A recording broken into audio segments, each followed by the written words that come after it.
Mayang adlaw mga higalag mga kigsunan ni ano sab kita sa atong pagtuon sa ikaduhang topiko sa nga importante kaayo nga atong makaplagan diha sa Balang Kasulatan. Ang una o kini ang kinatibuk-an nato nga pagtuon, no? Gilalang ba sa Dios ang yawa? Did God created evil mga kigsunan, no? So mo kini ang atong pagutan-an mga higalag mga kigsunan, no? Ay so did God created the devil, no? Or did God create evil mga kigsunan, no? Gilalang ba sa Dios ang yawa? Mga higalag mga kigsunan, mao kini ang pangutana nga ato ang tubagon sa hinay-hinay sa pipila ka mga pangutana. Tagsa ka pangutana mo'y atong hatagan sa pagtagad mga higala o mga kaigsunan, no? Una nga pangutana, kang kinsa nagsugod ang sala, no? Asa o kinsa nagsugod ang sala? Ang nahaunang Juan 3 versikulo 8. Nagapadayag nga nagingon, ang yawa nakasala sukad pa sa sinugdan.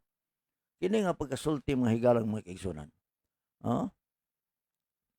Nakasala pa sukad sa sinugdan. Unsa may buot pasabot mga kaigsunan? The devil has sinned from the beginning. Susukad pa sinugdan, nakasala na ang yawa mga higalag mga kaigsunan, no?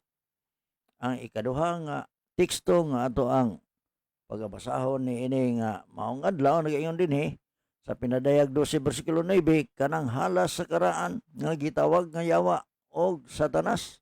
Halas sa karaan gitawag og nga yawa og Satanas. Ang description dinhi, halas sa karaan gitawag siya og yawa, gitawag pod siya og Satanas. Mga higala o mga kaigsunan, no? Kini nga pangutana mga kaigsunan, no? Kadto nga pangutana, no, ora toy atong hatagan kaayo sa pagpamalandong mga kaigsunan, no? Sayod ta nga ang kaaway, ang yawa maoy sinugdanan, no? Sa dautan mga kaigsunan, siya ang nagasugod sa sala, no? Kung wala pa ang Biblia mag-igsunan, ang sinugdanan sa dautan magpabilin nga walay kasulbaran mga igsoon, no? Dinhi nimo makita pag ayaw mag-igsunan, no? Ano man daghan man gud nagatuo nga kining yawa, mythical figure lang ni siya mag-igsunan. Apan ang balaang kasulatan nagsulti gayud nga siya real, no? Nga siya determinado sa pagpahisalaag sa tao o sa paglaglag sa aton mga kinabuhi.